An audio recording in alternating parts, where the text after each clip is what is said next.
There's no one else in gaming quite like Rockstar. Going from the bad boys of the industry through to one of its absolute heavyweights, their maturation period started with GTA 4 and segued into the gritty LA Noire, but now with Red Dead Redemption 2, you can plot a course from the original Grand Theft Auto to here that's genuinely remarkable. Of course, the question on everybody's lips now that we've put a few hundred hours into Red Dead 2 and release window hype has subsided is whether the 8-year developed cowboy blasting sequel can hold a candle to one of the most beloved and profitable video games of all time, GTA 5. The latter took off in such a monolithic way it's remained in the top 10 best-selling charts since 2013, housing one of the most impressive open worlds of all time and a feeling of vibrancy across its cityscape that no one else has ever come close to. Red Dead Redemption 2 is that same leap between generations and tech as GTA 5 was to GTA 3, prepping things nicely for scores of comparisons. As will become eminently clear though, no matter which way you slice it, Rockstar are to be cherished through and through, and they have truly outdone themselves across both games. I'm Scott from WhatCulture.com, and these are 9 reasons Red Dead Redemption 2 is better than GTA 5. Number 9, side activities factor into the overall progression. GTA 5 had entire systems dedicated to playing the stock market or investing in property to grow your empire of cash. Each character could purchase different places, but to what end? You'd get more money to buy more property to get more money to buy what? In Red Dead 2, all these side activities, hunting, playing poker, completing bounties, etc., factor into the growing of your camp and the well-being of the Vandalin gang. More food and resources means unlockables like fast travel, better inventory space, a wider array of ammo or medicine, plus a boat to access different parts of the map or rarer fish. There's an entire subsystem of customization, so the camp itself grows with you if you put the time in. Combined, you've got a much more compelling gameplay and narrative-driven reason to interact with the entirety of everything on offer. Number 8, combat encounters and mechanics are way better. Red Dead makes the bold decision to severely limit your inventory in the name of realism. You can only hold 2 pistols and 2 rifles even after upgrading, with other weapons being stored in your horse's saddlebags. It forces you to really consider each encounter, but the uptick is you can really tell that Rockstar have carried across all the lessons learned from Max Payne 3 in regards to weapon identity and individuality. Customization and weapon cleaning are also here, but the lumbering momentum that guides Arthur during a fight translates into every bullet landing with impact. Taking cover, dodge diving, triggering Deadeye, it even has the cutaway bullet cams from Max Payne to add a little flair to your best shots. Basically, where GTA was a ton of hold left trigger and press right until done, Red Dead Redemption 2 is that too, but with way more on top. Number 7, an amazing script and narrative drive. GTA 5 introduces its world, characters, and motivations at a pretty steady pace, but there's nothing in the way of the biting, sardonically memorable delivery of the older games. Now, Red Dead 2's story of the West being tamed is obviously completely different to that of GTA 5's Black Mirror comment on American life, but it's far more effective across the board. Where GTA 5 often felt like an apology letter for GTA 4, laden with overblown set pieces, over-the-top characters, a more humor-filled tone, and a carefree sensibility, Red Dead 2 confidently paints Arthur Morgan as something of a blank slate, as a way to address that morally bankrupt nature of an outlaw. Even horse rides from place to place are loaded with socio-political commentary, factoring in the nature of survival, patriotism, racism, and the exploration of being law-abiding in a country still forming its own judicial system. Contrasted, GTA 5's utilization of its world and characters amounts to things like the Life Invader parody of social media, or Trevor being a cipher for the way we used to play older GTA. It never fully meshes, torn between semi-believable characters and a balls-to-the-wall kitchen sink approach. Red Dead 2, on the other hand, delivers memorable moments with purpose from beginning to end. Number 6, actual tone and weight to your actions. Maybe you don't want consequences to your actions in a game called Grand Theft Auto, and the endpoint of that idea gives us the mighty Saints Row 3. But clearly Rockstar don't want GTA to be so cartoonish, so in GTA 5, they've hand-waved pretty much everything you do. Now, in Red Dead Redemption 2, you can travel to any post office and pay off a bounty, no matter if it's for accidentally running someone over with your horse or massacring an entire homestead. Clearly, this is a gamified reset button on your actions, though, as bounties are hefty, and Red Dead has a regional wanted system that's also reflected in dialogue and NPC animations. If you did massacre a homestead, the world will let you know about it. Wanted posters, people fleeing from the sight of you, others taking up arms to bring you down. Even after paying off a bounty, there'll be murmurs of you being someone not to mess with. In GTA, there's zero permanence to anything. Escape the feds, watch those stars disappear, and you're back to living as before. Clearly, these two approaches come from different attitudes during development, but one enhances the overall sensation of living in a digital world, and the other cheapens it. Number 5, clothing that stays when you fast travel. Why, oh why, did Rockstar make it so whenever we change clothes in GTA 5, they disappear? Assumedly, it was done to show that these characters have lives even when we're not looking, and to that end, it's realistic.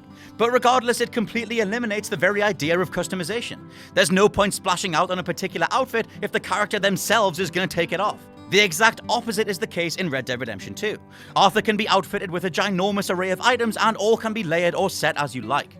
Sleeves can be rolled up, mustaches and beards styled, hair slicked back or grown out. You can look like everyone from Clint Eastwood to Westworld's Man in Black, and the world will also comment on you being a slick fella depending on your choice of threads. Number 4, a superpower ability with a defined tactical purpose. GTA 5's character-based superpowers felt tacked on at best. Reading like an arbitrary list of video game abilities, Michael had Max Payne's slow-motion shooting, Franklin took Need for Speed's slow-mo pinpoint precision driving, and Trevor got a rage mode. They were all 6 out of 10 serviceable as hell, but Red Dead 2's Deadeye is that first power done right. Using it in battle is firstly contingent on looking after yourself. A rested and well-fed gunslinger is most effective, and that's before you upgrade the ability to target specific limbs and organs, meaning cleaner hunting kills and more profitable quarry for your camp or a captured alive bounty. There was just no reason to use GTA 5's abilities outside of them existing, and though that still meant that you could have fun, it contributed to the overall notion that GTA 5 is a scattered menagerie of ideas rather than a project with defined focus.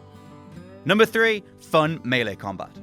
Sadly, Red Dead 2's fistfights aren't a patch on 2005's Immaculate the Warriors, also from Rockstar, which is why it's so maddening they can't re-implement that game's array of moves, but they're a damn sight better than GTA 5. Where 2013's release saw the same animation-heavy system from GTA 4, where you're more watching canned sequences play out before retaliating or ducking in tow, Red Dead Redemption 2 reduces everything to 2 buttons. You're either on the defensive holding square or X, or attacking with circle/B.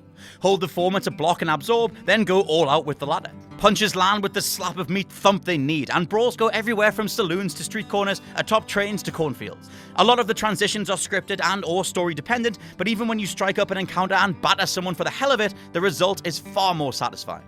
Number 2, a far more varied and alive world map. Not to take anything away from a genuinely mind-boggling recreation of a digital metropolis, but you can kinda boil GTA 5 down to just 2 distinct biomes: the main city and the northern outback. Yes, there are water refineries, dockyards, and even further north a big old mountain range, but look to Red Dead Redemption 2 and you've got a similar slew of mountains, now snow-topped, a huge variety of farms and fields, townships, homesteads, swampland, camps, and everything in between. Not to mention, post-credits, there's a whole other game's worth of map to explore. Literally. The whole expanse is covered in wildlife ranging from alligators to possums, eagles to bears, and it all factors back into aforementioned things like camp maintenance, clothing, or just general well-being. Lastly, Rockstar gave us a dynamic contextual menu that lets you interact with every NPC and even some animals.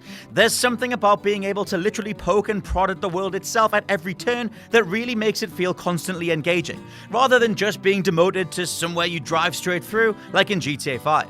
Rockstar tried a similar system in GTA San Andreas too, though it was binary insofar as whether you could reply to another character in a positive or negative light. Here you can diffuse situations, open up side missions, negotiate and antagonize, etc. It's all round another level of base interaction, and that's something pretty special, considering that thousands of lines of dialogue are required to make it work. Perhaps coming from Red Dead Redemption 2 being in development for way longer than GTA 5 and the limitations put upon a crime-centric open-world game involving cars and predominantly interactions with humans, Red Dead Redemption 2 has more variety and character on a per-square-mile basis than GTA 5. Number 1, it showcases Rockstar maturing as a studio.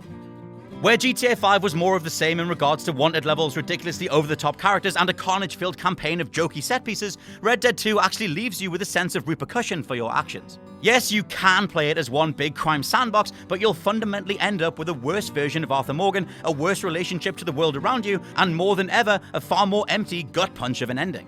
If you just want to indulge in the practices that Rockstar themselves have pioneered, that older Rockstar is known for, you'll be worse off.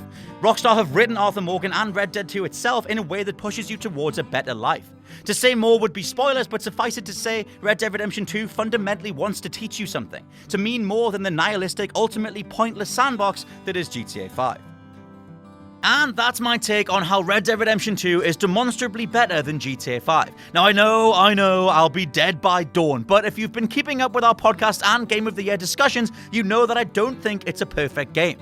It's more that overall the systems in place and their execution makes for a more confident, impassioned effort than the last Grand Theft Auto. I do think this is Rockstar's best work to date, and it's always worth sparking conversations about their projects because after all, they're one of the biggest game developers on the planet right now. So, let me know what you think. I've been Scott from WhatCulture.com. Please check out the WhatCulture Gaming Podcast on iTunes, Spotify, or anywhere else you can think of. And if you're feeling really generous, like really, really generous, Jules's one per list shirts are available over on shop.whatculture.com. Thank you guys all so very much for listening, and I'll catch you soon.